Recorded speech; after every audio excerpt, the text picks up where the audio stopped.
Hello everyone and welcome to a new episode of Michis Esport Diaries, and today it is a real esport diaries because we're talking about esport and even more so the state of esport that is currently happening, maybe more on Le Mans Ultimate compared to many other platforms, but we're going to have a specific scope. We're going to talk about Le Mans Ultimate, we're going to talk a tiny little bit maybe about LFM, but mainly on the VMS Pro Series, which had just its first season opener for Season 5, the race in Barcelona a couple of days ago. And how shall I say this?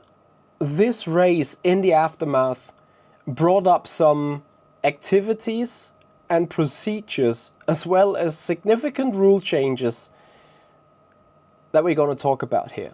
And before we get more deep into the actual topic, I'm actually having a question for you guys, because it is my personal perception on LFM, on VMS, on many other competition races as well, that the sense of competition, the aggressiveness, the on-track and off-track activity, flaming in the chat, protesting people, is lately getting out of hand.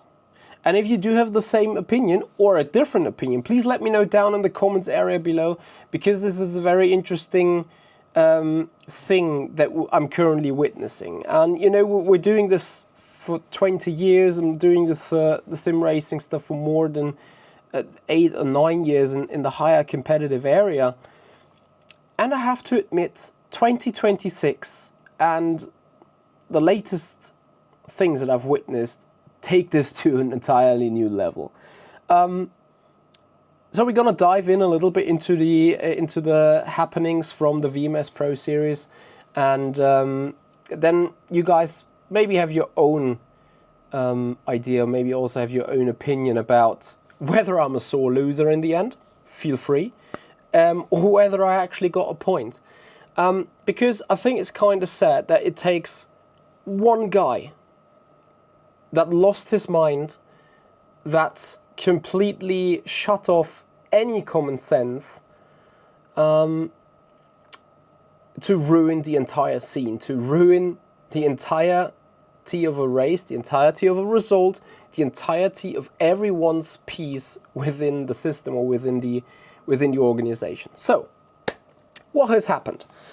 We go back to the VMS Pro Series, and we've had the first race in Barcelona, and well, let's say it like this. We did 80 minutes of racing, and as a result of that, race control had to deal with over 68 tickets of incident review submissions.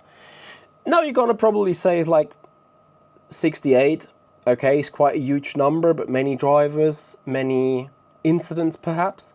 So here's the first point where we say driving standards. I've been mourning about this for the last couple of races, and admittedly, I have started myself adapting to it. Because, if you get pushed off the track, you can either lose the position and cry about driving standards, or you adapt your driving standards to the same and push the people off as well, as long as there is no penalty for either or, right? As soon as this is going to be penalized, you may start different thinking. Anyway, 68 tickets, probably more than that. We're gonna see in a moment. The fun fact is, 57 of those have came from one single guy, which, and that's an issue with the rules, a different topic, 57 of which are not directly involved with the protestant. I know, bad English, you saw I had a little bit of a brain freeze in between, but it's just, I'm so shocked about this. It's actually ridiculous. I've been affected to it. I lost all my points from the race. We're going to dive into the decisions and also into the activities in a moment, but let that sink for a moment. So one single guy took more than 8 hours of work to protest 57 incidents, in which of maybe 4 or 5 he has been directly involved in. Let that sink, and let's come back to the state of esport, where we are right now. Before we philosophize a lot more about this, let's dive quickly into the scenes that have been protested on me, and then maybe you get a bigger picture of things. Want to hear more of my thoughts on interesting topics in sim racing and Le Mans Ultimate specifically? Feel free to write that down in the comments area below, and then make sure to give this video a thumbs up, subscribe to the YouTube channel and ring the bell, so in case your comments gets picked or your question gets picked for my thoughts, then you don't miss out on the video. Let's now head back into the incident submission, or into the incident reporting here. So the first scene is from the start, as you can imagine, and it is happening into turn 4. So as we come out of turn 3 here, you see that Peugeot on the left-hand side. We go a little bit too aggressive on the inside. The guy ahead turns in, contact is made, and this has resulted into a 5-second penalty, on which I personally agree. Because I haven't had enough overlap and I made contact with him. He had every right to be on the inside of the corner, so I had to admit that. So next up was this scenery against our mate Fabio Grigoletto, and in this clip you see 3 incidents report in just under 30 seconds. The first one of which is happening here, a little bit of a bonk between me and Fabio. I had to quickly correct to stay in place, and then for the next corner, we went to it side by side. I'm on the inside. I'm slightly losing the car here. I bump a little bit into him, and another touchy to be made here in this third to last corner. A little bit of a clip again, and this is where we are. So on this occasion, on this particular clip, you have seen 3 incident reports. The first one being an NFA, the second one being a racing incident, and the third one being an NFA again. So judge it yourself. Questionable, reasonable reports. What do you think? Put them down in the comments area below. Again, on the lap 1 race start situation, totally fine. I also talked to Lukas Kreutzer. He came actually into the chat while we were still racing. We talked a little about it. Day after, I had a review of the scene, admitted it was my fault, and we've spoken to each other, clear the air, everything fine. But of course, there has been a 5th incident where I was involved in, so let's head into that one. Yep, and it is lap 43, and for those of you that have seen it, I have admitted at the moment I did this. I dived up the inside turn 5, bonked into the BMW head, then lost the rear, and with that killed Alexander Hanna, which was still right next to me on the right hand side. And also on this clip, or also on this incident, right after the race, I talked to Alexander Hanna. We both agreed it was mainly my fault. I also said, feel free to protest it if I get a penalty for this. Absolutely justified. Here comes the thing. Neither Lucas, nor Fabio, nor Alexander Hanna have protested these incidents. It was the other guy that, besides those 3, actually, sorry, 5, filed another 52 incidents, all to be reviewed by race control. Remember the fact it took him 8 hours in order to do so. It probably took race control roughly 8 hours as well to have a verdict on every single thing. Now, the outcome of this is rules have been adopted, which from here on, it shall only be allowed to protest an incident where you're actively being involved in, and I think some 2 or 3 other incidents where you might be affected with, such as someone cutting the pit lane, getting a sporting advantage, and stuff like that, which is totally fine. Yes, so here we are. That is the situation. That is which has triggered me to make this video. And again, I'd like to have your opinion on this. Is this the kind of esport that we want to see? That whenever there is a contact somewhere, yes, we come back to the question of driving standards, that we want to protest it. To an extent, I could actually see some positives in it, because yes, we do not want to have people just leaning on each other, making contact, driving each other off the road ever so slightly for that little bit of sporting advantage. But I think this has taken it too far.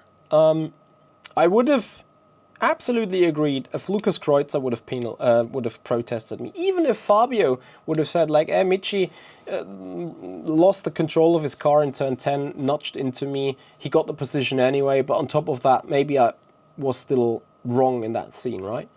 And of course, Alexander Hanna, if either of those three would have protested this, I would have been not in grief at all. And don't get me wrong, the 15 seconds of penalties that I overall received, I'm totally fine with them. Like, according to the rule book, they are absolutely deserved.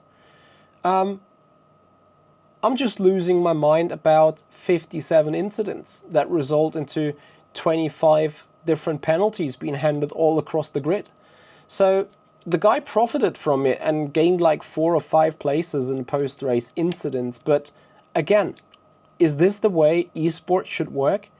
Is this the way where people are finishing a race, you do have a result on screen, but you'd be like, yeah, let's see what post-race penalties bring in? I don't think so. And I'm going to say this publicly. As much as I have hated the beef with Race Clutch and Jürgen van Bergen in the years 21, 22, 23, I kind of miss them. Because it's like a Toto Wolff, Christian Horner kind of relationship, right?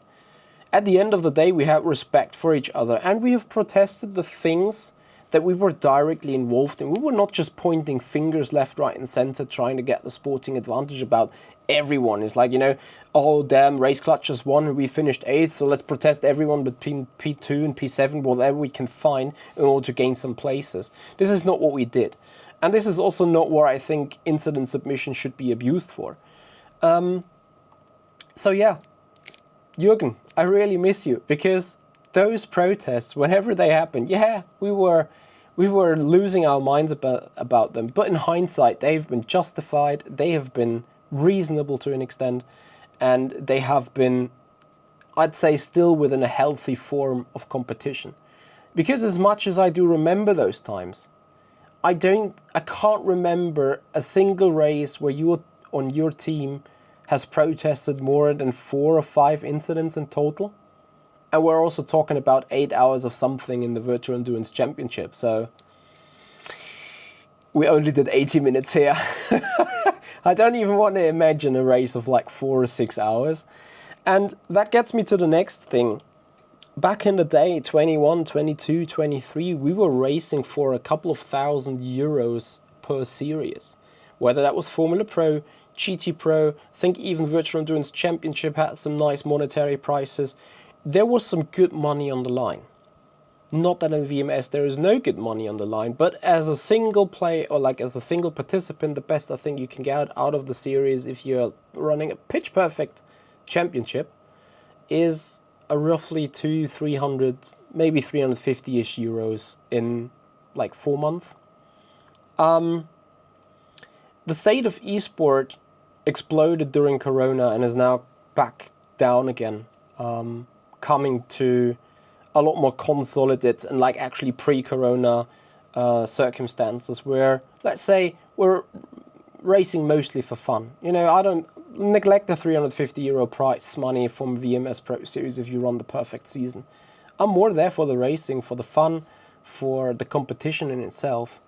And now we can question ourselves, plus 60, 68, whatever amount of incidents, is that worth our time? Is that worth our fun? To me, that's just childish and absolutely crazy.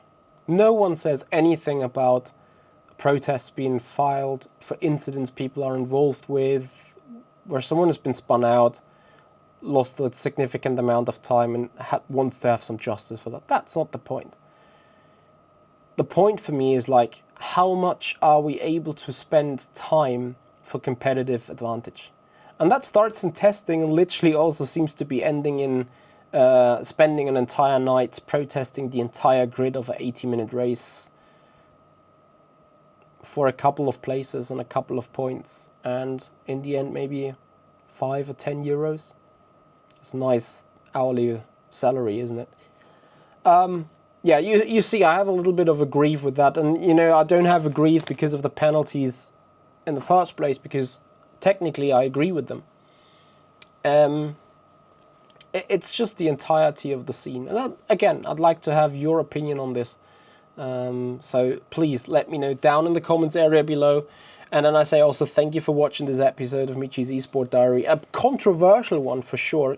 Again, call me a sore loser. But this is just the way I feel about this with my over 20 years of sim racing experience.